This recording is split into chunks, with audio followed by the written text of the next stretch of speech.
जिन गलियों में आज भी धूल उड़ती है, उन्हीं गलियों में कभी इरादे भी उठते हैं। और जब पढ़ाई लखनऊ विश्वविद्यालय से हो तो सोच सिर्फ ग्राम सभा तक ही नहीं, पूरे समाज तक फैलती है। और आज के हमारे मेहमान हैं ग्राम बरहुआ के प्रधान प्रतिनिधि एवं पूर्व में जिला पंचायत सदस्य रहे श्री अनुपम सिंह पटेल जी। बहुत बहुत स्वागत है आपका हमारे। धन्यवाद कबीर भाई। कैसा लग रहा है आपको यहाँ आके? बहुत ही अच्छा लग रहा है, खुला माहौल है और आप जी का जो सेटअप है बहुत ही अच्छा है। नहीं, हमने पूरा एकदम बनाया है गांव के जी जी, बहुत ही एकदम नेचुरल है, जो भी लग रहा है एकदम बैठे लग फील हो रहा है कि कहीं बैठे हुए हैं। जी, तो सवालों का सिलसिला शुरू अरे एकदम शुरू किया जाए। आप लखनऊ विश्वविद्यालय से हैं जी और ग्राम सभा बरहुआ के प्रधान प्रतिनिधि भी हैं। जी जी।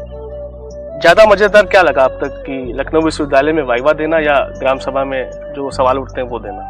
मुझे लग रहा है कि गांव में जो सवाल उठते हैं जी वो ज्यादा हमें अच्छे लगते हैं, क्योंकि एक अपनापन है लोगों में। कहते हैं कि गमों की आंच पर आंसू उबाल कर देखो, बनेंगे रंग किसी पर भी डाल कर देखो, और तुम्हारे दिल की चुभन भी जरूर कम होगी किसी के पांव से कांटा निकाल कर देखो।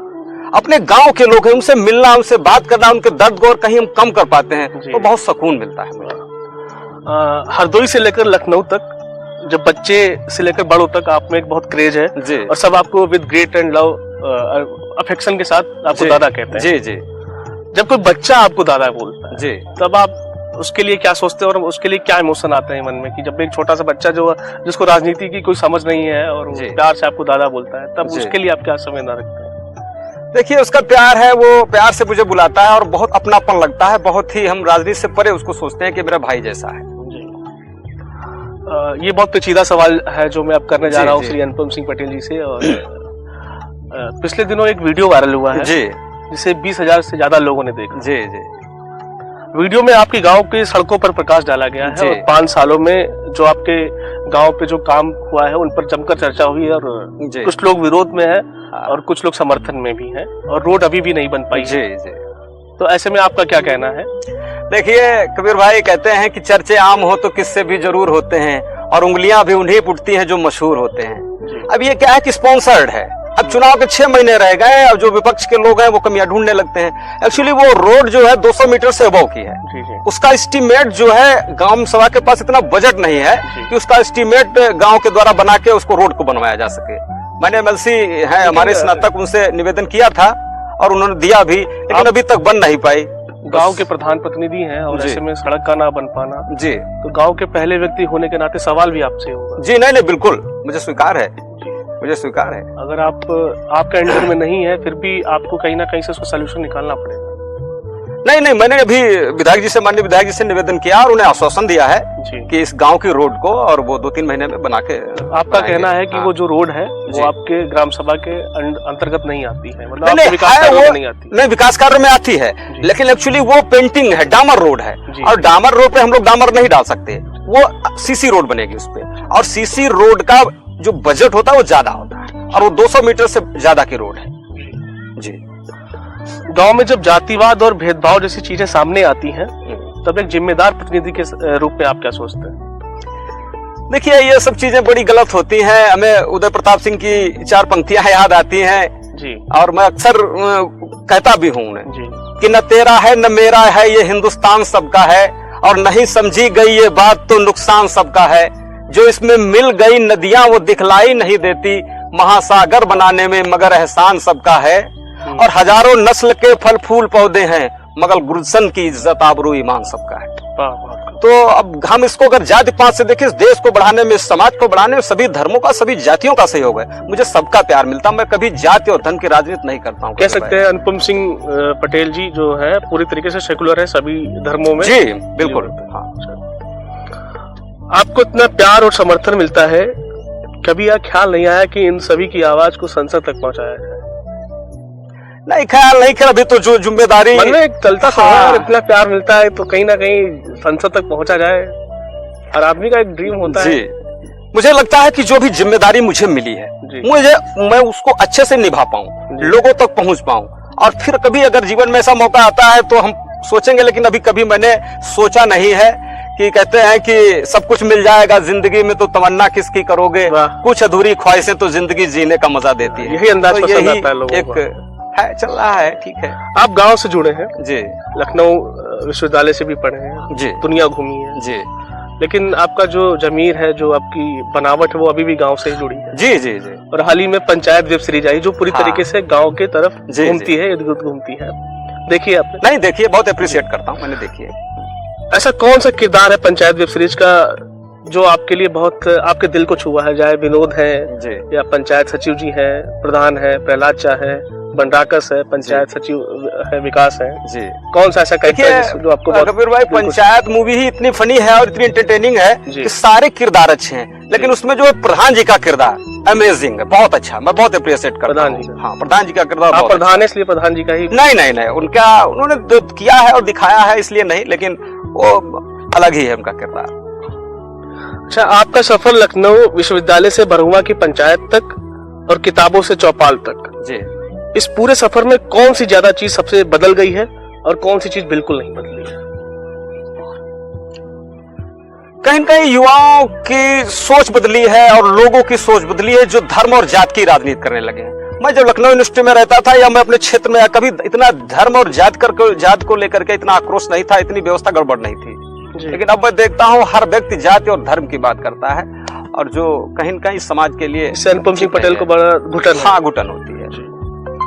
जब कोई कहता है कि नेता सिर्फ जुमलेबाज होते हैं, तो आपके भीतर का अनुपम सिंह पटेल क्या सोचता है?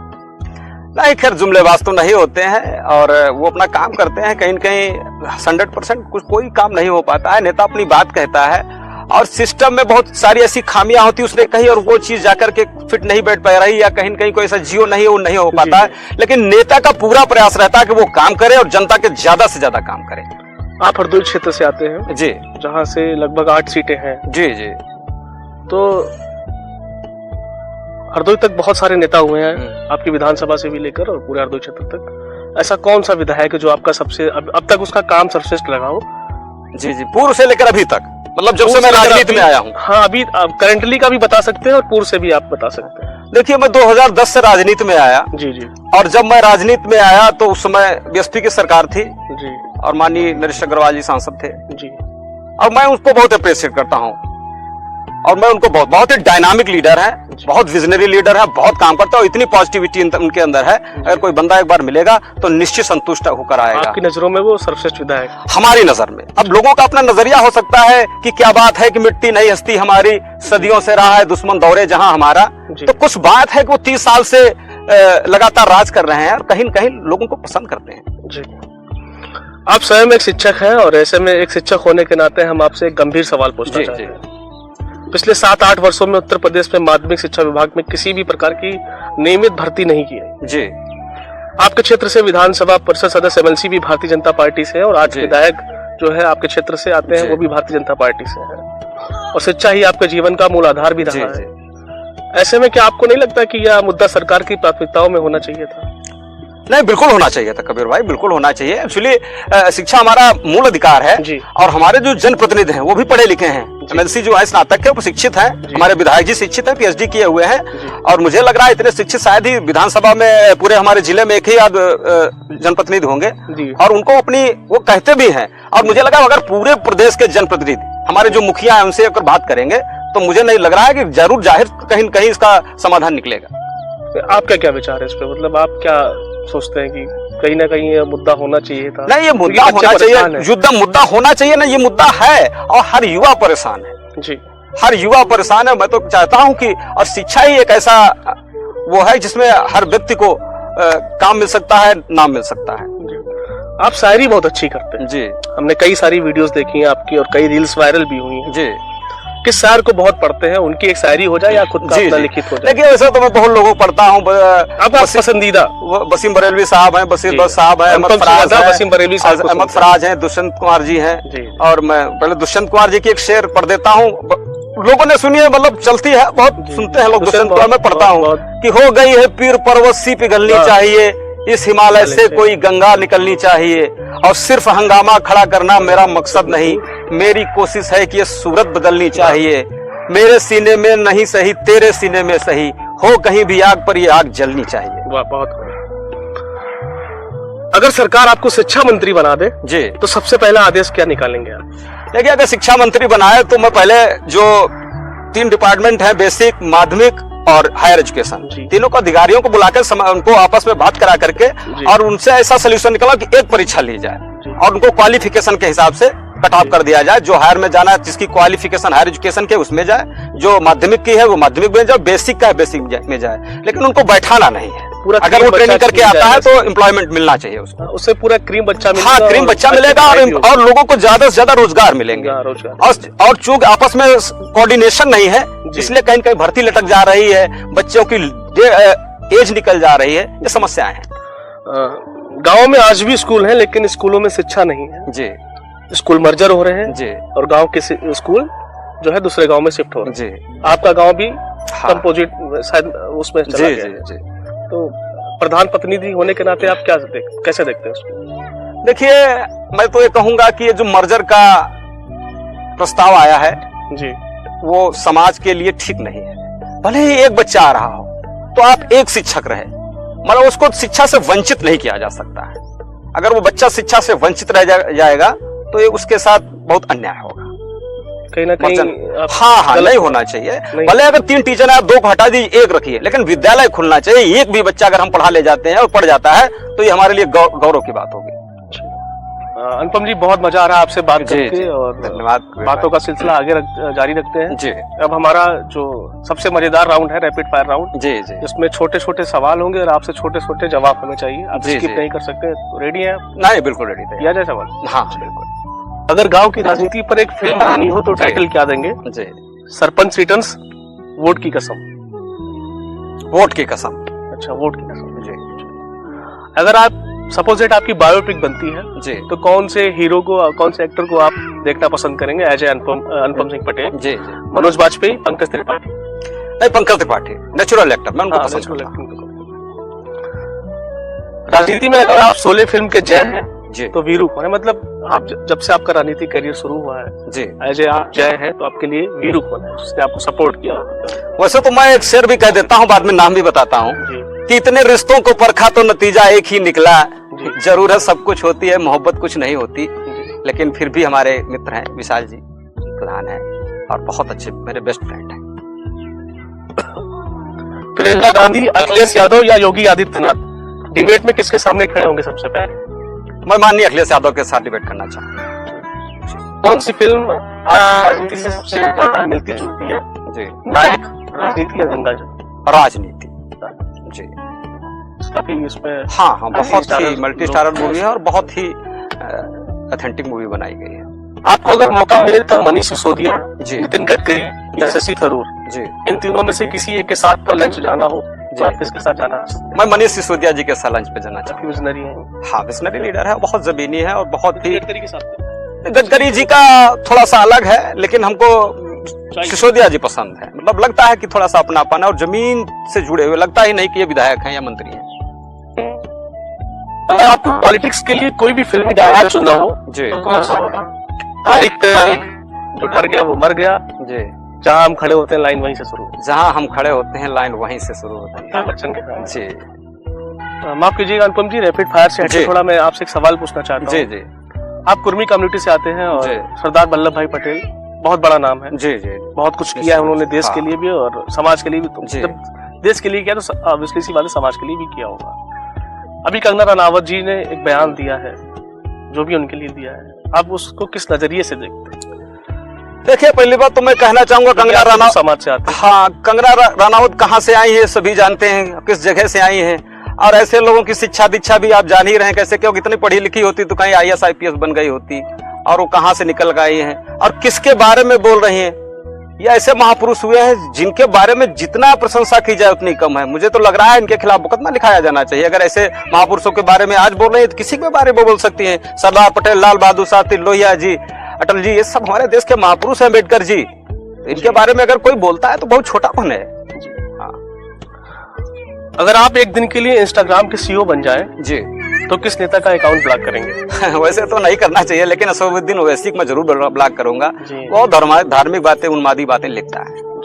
सिंह जी, बहुत बहुत आभार, आप हमारे जी इस प्रोग्राम के लिए जुड़े और आपसे बात करके बहुत आनंद आया।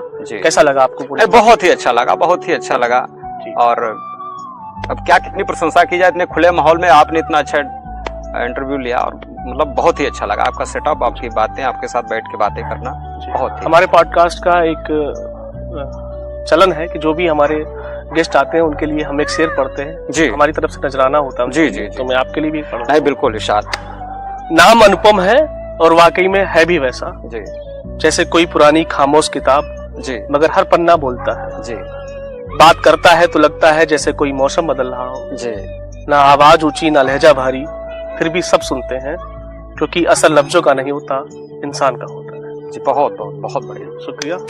और आपसे बात करके बहुत अच्छा लगा। जीवन के किसी दूसरे क्रम में आपसे जरूर मुलाकात होगी और हमारी बहुत शुभकामनाएं हैं आपके लिए। आप अच्छा करें, समाज को बहुत कुछ दें और चेतना का विकास करें।